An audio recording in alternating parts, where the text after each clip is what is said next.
Do you believe now that I should have lived so long as this if I had taken part in public affairs and done what I could for justice like an upright man, putting it, as I was bound to put it, first and foremost? Far from it, men of Athens. Not I, nor any other man on earth. And all through my life you will find that this has been my character, in public, if ever I had any public work to do, and the same in private, never yielding to any man against right and justice, though he were one of those whom my calumniators call my scholars. But I have never been one's teacher.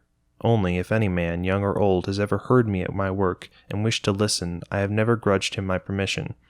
I have not talked with him if he would pay me, and refused him if he would not. I am ready for questions from rich and poor alike, and equally ready to question them should they care to answer me, and hear what I have to say.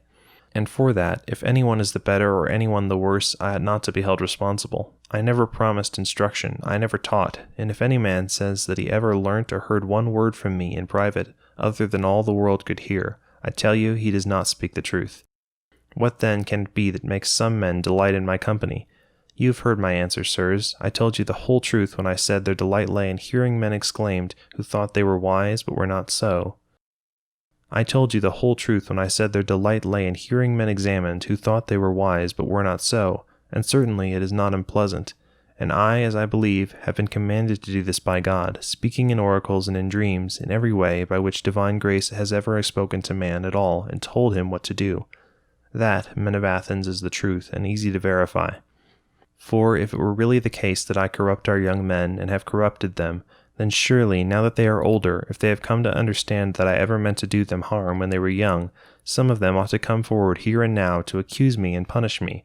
Or if they did not care to come themselves, some who were near to them, their fathers, or their brothers, or others of their kin, ought to remember and punish it now, if it be true that those who are dear to them have suffered any harm from me.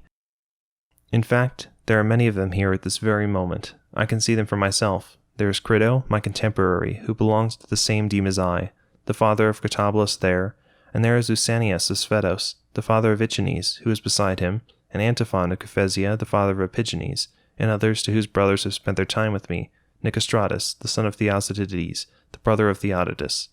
Theodotus is dead, so it cannot be his entreaty that has stopped his brother.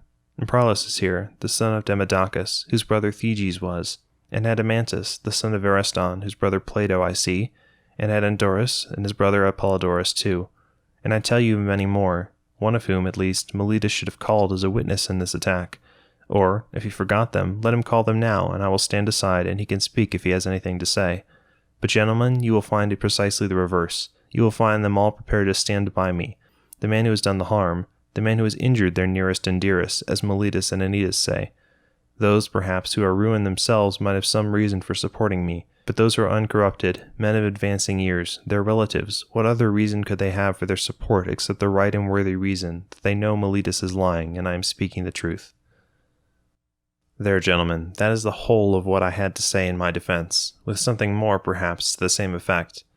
Now there may be a man among you who will feel annoyed if he remembers his own conduct when undergoing a trial far less serious than this of mine, how he prayed and supplicated the judges with floods of tears, and brought his little children into court to rouse as much pity as possible, in others of his family and many of his friends.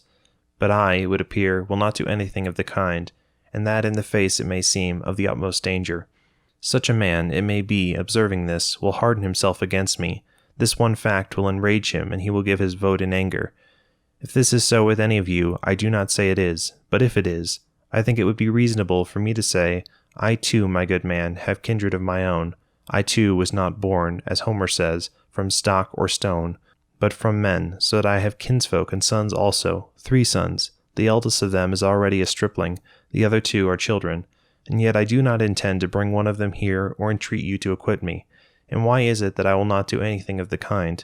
Not from pride, men of Athens, nor from disrespect for you. Nor is it because I am at peace about death. It is for the sake of my honor and yours, and the honor of the city. I do not think it fitting that I should do such things, a man of my years and with the name I bear. It may be true or false, but at any rate it is believed that Socrates is in some way different from most other men. And if those among you who bear a name for wisdom or courage or any other virtue were to act like this, it would be disgraceful. I have seen it often in others, who, when they came under trial, men of some repute, who behaved in a most extraordinary way, thinking, apparently, that it would be a fearful thing for them to die. as though they would be immortal if you did not put them to death. Such men, I think, bring disgrace upon the city, and any stranger might suppose that the Athenians who bore the highest name for virtue, who had been chosen out expressly for office and reward, were no whit better than women. We must not behave so, men of Athens, those of us who are thought to be of any worth at all. And you must not allow it, should we try, you must make it plain, and quite plain, that you will be more ready to condemn the man who acts these pitiful scenes before you, and make the city absurd, than him who holds his peace. Even putting honor aside, gentlemen, it does not seem to me right to supplicate a judge and gain acquittal so. We ought rather to instruct him and convince him. The judge does not sit here and grant justice as a favor, but to try the case. He has sworn not that he will favor those he chooses, but that he will judge according to the law. So we should not teach you to break your oath, and you should not let yourselves be taught. Neither of us would reverence the gods if we did that. Therefore, you must not expect me, men of Athens, to act towards you in a way I do not think seemly or right or reverent, more especially when I am under trial for impiety and have Meletus here to face. For plainly, were I to win you over by entreaties and have you do violence to your oath, plainly I should be teaching you not to believe in the gods, and my own speech would accuse me unmistakably of unbelief. But it is far from being so, for I believe, men of Athens, as not one of my accusers believes, and I leave it to you and to God to decide my case as may be best for me and you.